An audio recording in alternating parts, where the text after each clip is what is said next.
ओम शांति। आज 16 नवंबर 2024 के बाबा के अनमोल मधुर महावाक्य सुनेंगे।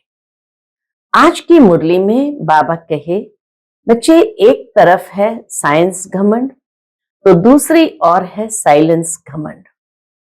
साइंस घमंड वाले ये हुनर सीखते हैं कि कैसे चांद सितारों पर जाए, कितना खर्चा करते हैं रॉकेट में जाने का, और साथ में मन में ये रहता है वहां जाकर प्लॉट खरीदे, वहां रहेंगे।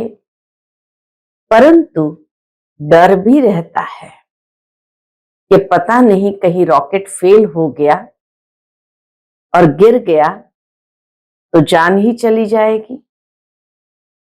लेकिन दूसरी ओर तुम साइलेंस घमंड वाले रूहानी हुनर सीखते हो, जो बिना खर्चा के चांद सितारों से भी पार सूक्ष्म वतन मूल वतन में जाते हो।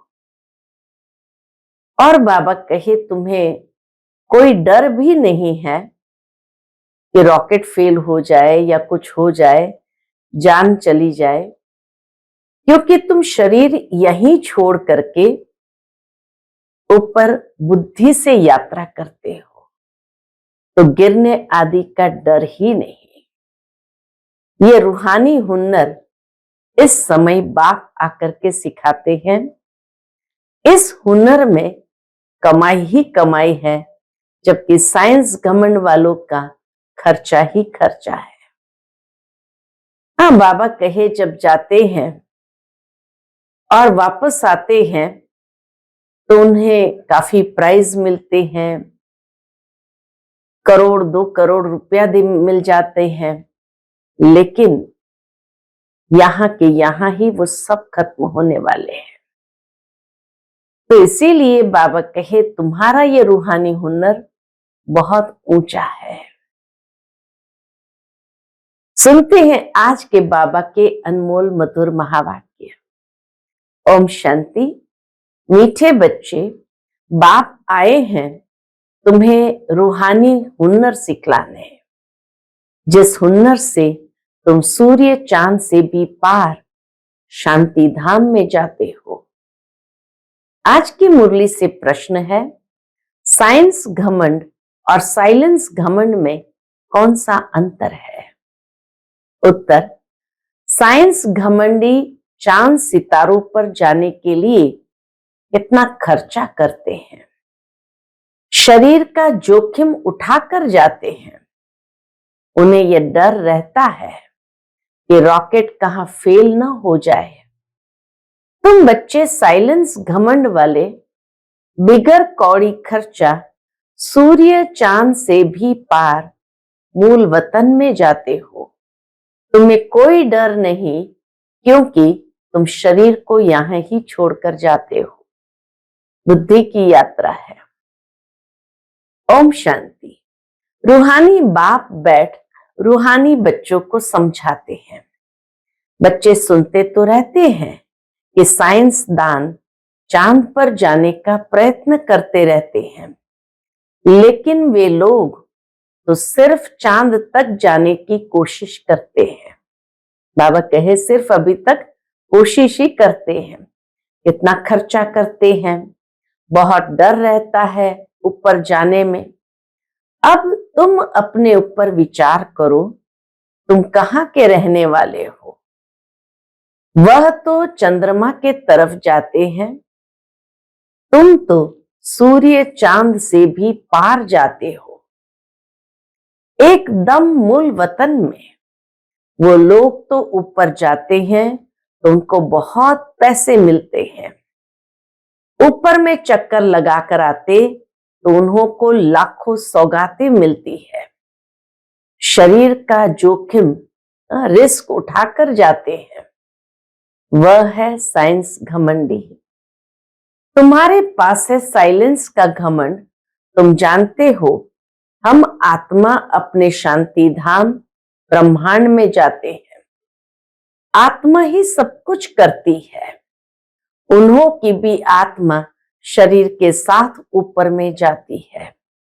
बड़ा खौफनाक है, डरते भी है, ऊपर से गिरे तो जान खत्म हो जाएगी। वह सब है जिस्मानी हुनर। तुमको बाप रूहानी हुनर सिखलाते हैं। हुनर यानी कला। तो बाबा कहे तुमको बाप रूहानी हुनर सिखलाते हैं।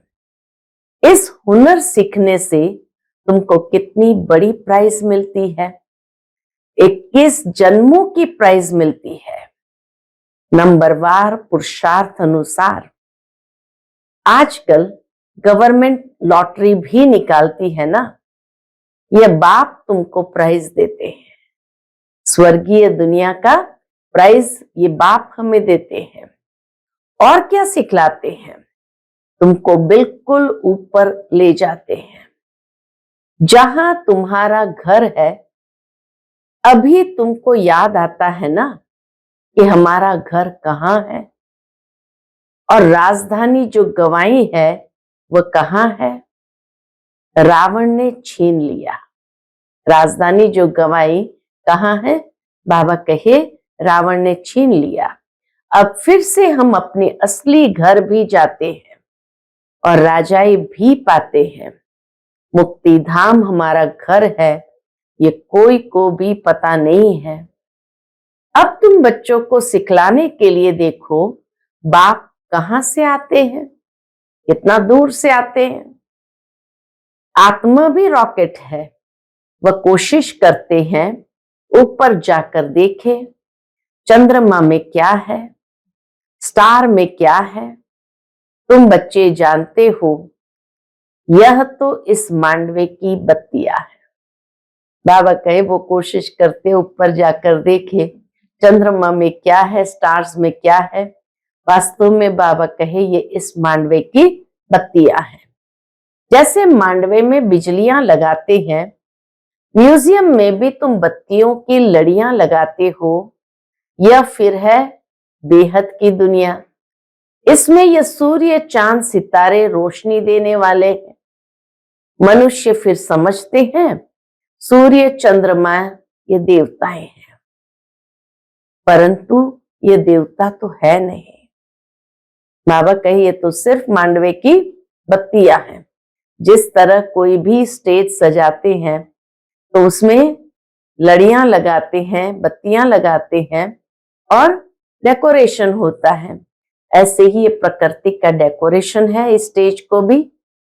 और मांडवे की ये बत्तियां सूर्य चांद सितारे हैं, परंतु ये देवता तो है नहीं। अभी तुम समझते हो बाप कैसे आकर हमको मनुष्य से देवता बनाते हैं। ये ज्ञान सूर्य, ज्ञान चंद्रमा और ज्ञान लकी सितारे हैं। हम धरती के चैतन्य सितारे हैं। ज्ञान से ही तुम बच्चों की सदगति हो रही है। तुम कितना दूर जाते हो, इस दुनिया से इतना दूर परम धाम तक जाते हो। बाप ने ही घर जाने का रास्ता बताया है। सिवाय बाप के कोई भी वापस अपने घर जा नहीं सकते। बाप जब आकर शिक्षा देते हैं तब तुम जानते हो, यह भी समझते हो हम आत्मा पवित्र बनेंगे तब ही अपने घर जा सकेंगे। फिर या तो योग बल से या सजाओं के बल से पावन बनना है। बाप तो समझाते रहते हैं, जितना बाप को याद करेंगे उतना तुम पावन बनेंगे। याद नहीं करेंगे तो पतित ही रह जाएंगे, फिर बहुत सजा खानी पड़ेगी और पद भी भ्रष्ट हो जाएगा। बाप खुद बैठ तुमको समझाते हैं, तुम ऐसे ऐसे घर जा सकते हो। बाबा सिखाते हैं कैसे बुद्धि बल से घर जा सकते हो। ब्रह्मांड क्या है, सूक्ष्म वतन क्या है, कुछ भी पता नहीं। स्टूडेंट पहले थोड़ी कुछ जानते हैं, जब पढ़ना शुरू करते हैं तो फिर नॉलेज मिलती है। नॉलेज भी कोई छोटी कोई बड़ी होती है। आईसीएस का इम्तिहान दिया तो फिर कहेंगे नॉलेजफुल है। हाँ, सबसे बड़ा इम्तिहान आईसीएस का। तो इसीलिए बाबा कहे कोई अगर आईसीएस की परीक्षा देता है, आईएएस बनता है, तो कहेंगे ये तो बड़ा नॉलेजफुल है। इससे उच्च नॉलेज कुछ होती नहीं है। अब तुम भी कितनी उच्च नॉलेज सीखते हो। बाप तुमको पवित्र बनने की युक्ति बताते हैं कि बच्चों मामेकम याद करो तो तुम पतित से पावन बनेंगे। असल में तुम आत्माएं पावन थी, ऊपर अपने घर में रहने वाली थी। जब तुम सतयुग में जीवन मुक्ति में हो तो बाकी सब मुक्ति धाम में रहते हैं। मुक्ति और जीवन मुक्ति दोनों को हम शिवालय कह सकते हैं। मुक्ति को भी शिवालय तो जीवन मुक्ति धाम को भी शिवालय, क्योंकि एक में शिव बाबा स्वयं रहते हैं और एक शिव बाबा का स्थापन किया हुआ है। मुक्ति में शिव बाबा भी रहते हैं, हम बच्चे आत्माएं भी रहती हैं। यह है रूहानी हाईएस्ट नॉलेज। इससे ऊंची नॉलेज दुनिया में और कोई है ही नहीं। वह कहते हैं हम चांद के ऊपर जाकर रहेंगे। इतना माथा मारते हैं, बहादुरी दिखाते हैं, इतने मल्टी मिलियन माइल ऊपर जाते हैं, लेकिन उन्हों की आश पूर्ण नहीं होती है और तुम्हारी आश पूर्ण हो जाती है। उनका है झूठा जिस्मानी घमंड, तुम्हारा है रूहानी घमंड। वह माया की बहादुरी कितनी दिखाते हैं। मनुष्य कितनी तालियां बजाते हैं, बधाइयां देते हैं। हाँ, जब कोई यान ऊपर जाता है कितनी तालियां बजाते हैं कि हाँ हमारा मिशन सक्सेसफुल हो गया, सफलता मिल गई, बधाइयां देते हैं। मिलता भी बहुत है, करके 5-10 करोड़ मिलेंगे। तुम बच्चों को यह ज्ञान है कि उन्हों को यह जो पैसे मिलते हैं सब खत्म हो जाएंगे, बाकी थोड़े दिन ही समझो। आज क्या है कल क्या होगा। आज तुम नरकवासी हो, कल स्वर्गवासी बन जाएंगे। टाइम कोई जास्ती नहीं लगता है। बाबा कहे टाइम कोई जास्ती नहीं लगता है। तो उन्हों की है जिस्मानी ताकत और तुम्हारी है रूहानी ताकत, जो सिर्फ तुम ही जानते हो। वह जिस्मानी ताकत से कहां तक जाएंगे, चांद सितारों तक पहुंचेंगे और लड़ाई शुरू हो जाएगी। चांद सितारों तक पहुंचेंगे और लड़ाई शुरू हो जाएगी। फिर वह सब खत्म हो जाएंगे। उन्हों का हुनर यहां तक ही खत्म हो जाएगा। वह है जिस्मानी हाईएस्ट हुनर। साइंस का है जिस्मानी हाईएस्ट हुनर, तुम्हारा है रूहानी हाईएस्ट हुनर। तुम शांति धाम में जाते हो, उसका नाम ही है स्वीट होम। वो लोग कितने ऊपर जाते हैं और तुम अपना हिसाब करो, तुम कितने माइल्स ऊपर में जाते हो। तुम कौन? आत्माएं। आत्माएं जाती है। बाप कहते मैं कितने माइल ऊपर में रहता हूं, गिनती कर सकेंगे उन्हों के पास तो गिनती है। यहां इतने माइल गए, बतलाते हैं इतने माइल ऊपर में गए, फिर लौट आते हैं। बड़ी खबरदारी रखते हैं, ऐसे उतरेंगे, यह करेंगे। बहुत आवाज होता है। जब एक रॉकेट यान को भेजते हैं तो इतना आवाज होता है, इतनी अग्नि पैदा होती है, जो काफी दूर लोग खड़े होकर के उसको देखते हैं। बाबा कहे तुम्हारा क्या आवाज होगा? उनका तो बहुत आवाज होगा, तुम्हारा क्या आवाज होगा? तुम कहां जाते हो, फिर कैसे आते हो, कोई पता नहीं। तुमको क्या प्राइज मिलती है, यह भी तुम ही जानो। वंडरफुल है, बाबा की कमाल है, इसको पता ही नहीं। तुम तो कहेंगे ये नई बात थोड़ी है। हर 5000 वर्ष बाद वह अपनी ये प्रैक्टिस करते रहेंगे। तुम इस सृष्टि रूपी ड्रामा के आदि मध्य अंत ड्यूरेशन आदि को अच्छी रीति जानते हो, तो तुमको अंदर फकुर होना चाहिए। बाबा हमको क्या सिखलाते हैं? बहुत ऊंचा पुरुषार्थ करते हैं, फिर भी करेंगे, अभी भी करते हैं, फिर भी करेंगे। ये सब बातें और कोई नहीं जानते। बाप है गुप्त, तुमको कितना रोज समझाते हैं, तुमको कितनी नॉलेज देते हैं, उन लोगों का जाना है हद तक, फिर भी इस दुनिया की हद तक ही जाते हैं। सूर्य चांद सितारे, तुम बेहद में जाते हो, उससे भी ऊपर, तो बेहद में जाते हो। वह चंद्रमा तक जाते हैं, अब वह तो बड़ी बड़ी बत्तियां हैं और तो कुछ है नहीं। उनको धरनी बहुत छोटी देखने में आती है। चंद्रमा से जब देखते हैं इस धरती को, फोटोग्राफ्स खींचते हैं, तो बहुत छोटी सी धरती देखने में आती है। तो उन्हों की जिस्मानी नॉलेज और तुम्हारी नॉलेज में कितना फर्क है। तुम्हारी आत्मा कितनी छोटी है, परंतु रॉकेट बड़ा तीखा है। आत्मा रूपी रॉकेट बड़ा तीखा है। आत्मा ही ऊपर में रहती है, फिर आती है पार्ट बजाने। वह भी सुप्रीम आत्मा है, शिव बाबा भी सुप्रीम आत्मा है, परंतु उनकी पूजा कैसे हो? भक्ति भी जरूर होनी ही है। बाबा ने समझाया है, आधा कल्प है ज्ञान दिन, आधा कल्प है भक्ति रात। अभी संगम युग पर तुम ज्ञान लेते हो, सतयुग में तो ज्ञान होता ही नहीं, इसलिए इसको पुरुषोत्तम संगम युग कहा जाता है। सबको पुरुषोत्तम बनाते हैं, बाबा आकर सबको पुरुषोत्तम बनाते हैं। तुम्हारी आत्मा कितना दूर दूर जाती है, तुमको खुशी है ना? वह हुनर दिखाते हैं तो बहुत पैसे मिलते हैं। दुनिया में भी कोई कलाबाजी दिखाते हैं तो बहुत पैसे मिलते हैं, बल कितना भी मिले, परंतु तुम समझते हो वह कुछ भी साथ चलना नहीं है। अभी मरे कि मरे, सब खत्म हो जाने वाला है।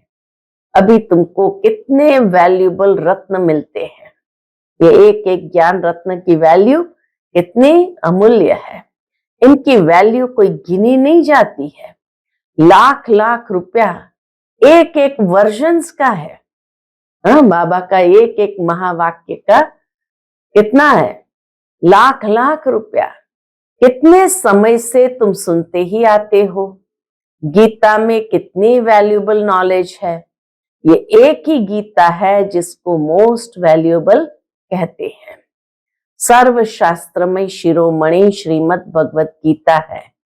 वो लोग भल पढ़ते रहते हैं, परंतु अर्थ थोड़ी समझते हैं। गीता पढ़ने से क्या होगा? अब बाप कहते हैं मुझे याद करो तो तुम पावन बनेंगे। भल वह गीता पढ़ते हैं, परंतु एक का भी बाप से योग नहीं है। बाप को ही सर्वव्यापी कह देते हैं, पावन भी बन नहीं सकते। अब ये लक्ष्मी नारायण के चित्र तुम्हारे सामने हैं, इनको देवता कहा जाता है। क्यों? क्योंकि दैवी गुण है। तुम आत्माओं को पवित्र बन सबको अपने घर जाना है। नई दुनिया में तो इतने मनुष्य होते नहीं, बाकी सब आत्माओं को जाना पड़ेगा कहाँ? अपने घर। तुमको बाप भी वंडरफुल नॉलेज देते हैं, जिससे तुम मनुष्य से देवता बहुत ऊंच बनते हो। तो ऐसी पढ़ाई पर अटेंशन भी इतना चाहिए। यह भी समझते हैं जैसे जिसने कल्प पहले अटेंशन दिया है ऐसे ही देते रहेंगे। मालूम पड़ता रहता है। बाप सर्विस का समाचार सुनकर खुश भी होते हैं। बाप को कभी चिट्ठी भी नहीं लिखते हैं। बाबा तो समझते हैं, लेकिन बाबा कहे बच्चे समाचार सुनकर खुश भी होते हैं, लेकिन बाप को कभी चिट्ठी भी नहीं लिखते हैं। तो समझते हैं उनका बुद्धि योग कहाँ ठीक कर बित्तर तरफ लग गया है। बाबा को जब चिट्ठी नहीं लिखते तो बाबा समझ जाते हैं बच्चे का बुद्धि योग कहाँ ठीक कर बित्तर तरफ लग गया है। दे अभिमान आया हुआ है, बाप को भूल गए हैं। नहीं तो विचार करो, लव मैरिज होती है तो उनका कितना आपस में प्यार रहता है। दुनिया में भी जिसका लव मैरिज होता है तो कितना आपस में प्यार रहता है। हाँ, कोई कोई के ख्याल बदल जाते हैं तो फिर स्त्री को भी मार डालते हैं। यह तुम्हारी है उनके साथ लव मैरिज, बाबा के साथ हमारी है लव मैरिज। बाप आकर तुमको अपना परिचय देते हैं, तुम आपे ही परिचय नहीं पाते हो, बाप को आना पड़ता है।